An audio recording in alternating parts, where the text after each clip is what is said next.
গদি রক্ষার জন্য তারা ভবিষ্যতের কাছে মাথা নত করেছে।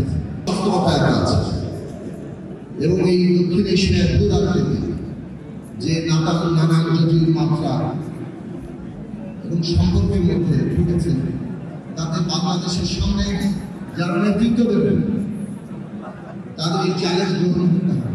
কিভাবে আমরা আমাদের জাতীয় সার্বভৌমত্ব, আমাদের জাতীয় স্বার্থ এবং জুলাই আগস্টের অভ্যুত্থান আমাদের সামনে এই কর্তব্য হাজির করেছে যে আমরা এই চ্যালেঞ্জ মোকাবেলা করতে পারব।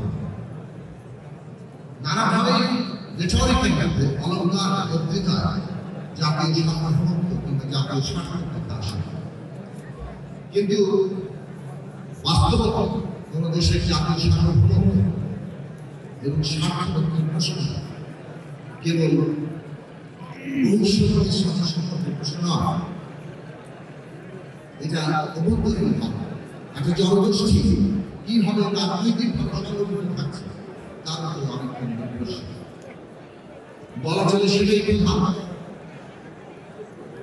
একটা জনগোষ্ঠী যদি তার নিজের মধ্যে তার বিরোধ মীমাংসা করতে না পারে, নিজেরা দ্বন্দ্বে লিপ্ত থাকে, তাহলে সে ভবিষ্যতের কাছে পদানত করতে পারবে, তার কাছে আশ্রয় নিতে পারবে। শেখ হাসিনার শাসন এটা আমাদের কাছে একেবারেই জলজান্ত উদাহরণ। গদি রক্ষার জন্য তারা ভবিষ্যতের কাছে মাথা নত করেছে।